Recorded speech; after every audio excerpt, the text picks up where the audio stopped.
অটোতে করে চলে গেলাম সমুদ্র দেখতে। এখানে এসে আমি তো পুরোই মুগ্ধ, কিন্তু হঠাৎ আমাদের সাথে কি হয়ে গেল। হাই গাইস, আসসালামু আলাইকুম। কেমন আছেন সবাই? আশা করি সবাই ভালো আছেন। আজকে আমি যাব চট্টগ্রাম আমার কাজিনদের সাথে ঘুরতে। তো আমি এখন বের হয়ে গেলাম কক্সবাজার উদ্দেশ্যে। তো আমি এখন অটোতে করে চলে যাচ্ছি কক্সবাজার রেলওয়ে স্টেশন। সেখানে আমার কাজিনরা আমার জন্য ওয়েট করতেছে। তো আমি মেনলি যাব আমার খালামণির বাসায়। ওখানে গিয়ে কোথায় কোথায় ঘুরতে যাব সব কিছু আপনাদের মাঝে শেয়ার করব। তো আপনারা ভিডিওটা না টেনে শেষ পর্যন্ত দেখবেন। তো ফাইনালি আমি চলে আসলাম কক্সবাজার রেলওয়ে স্টেশন। এখন আমাকে ওভারব্রিজের উপর দিয়ে ওই পার যেতে হবে, কারণ আমাদের ট্রেন ওই পার দিয়ে আসবে। তো আমি চলে যাচ্ছি এখন ওভারব্রিজের উপর দিয়ে, কিন্তু আমি আমার লাকিস নিয়ে উপরে উঠতেই পারতেছি না। আমার তো পা একদম ব্যথা শেষ হয়ে গেছে। আমি একটু উঠতেছি আর একটু দাঁড়িয়ে আছি। তো অনেক কষ্টের পর আমি এখন উঠে গেছি ওভারব্রিজের উপরে।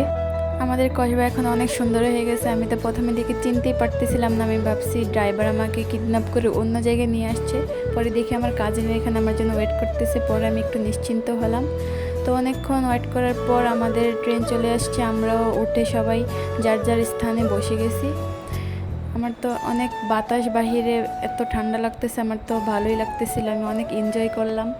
কিন্তু তবুও আমার মনটা একটু খারাপ ছিল একটা কারণে। ফ্যামিলি ছাড়া এই প্রথম আমি একা একা ঘুরতে যাচ্ছি, তার জন্য আমার মনটা অনেকই খারাপ ছিল। কিন্তু তারপর হঠাৎ দেখি বৃষ্টি পড়তেছে, তার মধ্যে আবার রোদ উঠে আছে, সেটা দেখে আমার অনেকই হাসি পাচ্ছিল।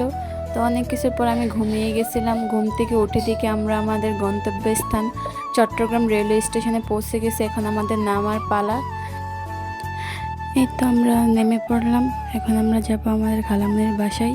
তো কালকে সকালে ঘুম থেকে উঠে আমরা ঘুরতে যাব। তো আপনাদের সাথে কালকে দেখা হবে। আজকে এই পর্যন্ত। তো আমরা সবাই ঘুম থেকে উঠে গেছি। ঘুম থেকে উঠতে আমাদের 11টা বেজে গেছে। এখন আমরা সবাই রেডি হয়ে নেব। এই তো আমি রেডি হয়ে গেছি। এখন আমরা বের হব ঘুরতে যাওয়ার উদ্দেশ্যে। তো কোথায় যাব সেটা আপনারা পরেই দেখতে পাবেন।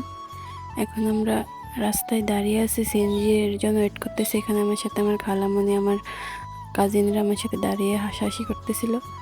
এই তো আমরা দুটো সিএনজি পেয়ে গেছি। এখন আমরা সিএনজিতে উঠে চলে যাব। তো আমরা উঠে গেছি সিএনজিতে। এখন আমরা চলে যাব পতেঙ্গা বিচ। এখান থেকে যেতে পুরো 3 ঘন্টার মতো লাগে। আমরা তো একদম বোরিং হয়ে যাইতেছিলাম। তো ওইখানে গিয়ে কথা হবে।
তো ফাইনালি আমরা নেমে গেছি বিচে।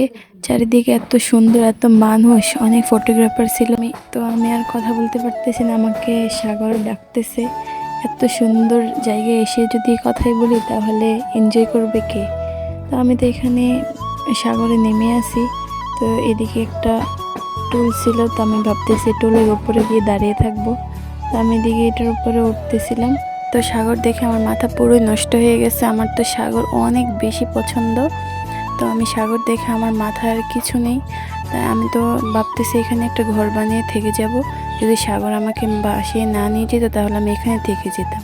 তো এখানে আমি একটা ট্রেন ভিডিও ফলো করতেছিলাম, নাম লেখে, কিন্তু হচ্ছিলই না। অনেক চেষ্টার পরও আমি এই ভিডিও করতে পারি নাই।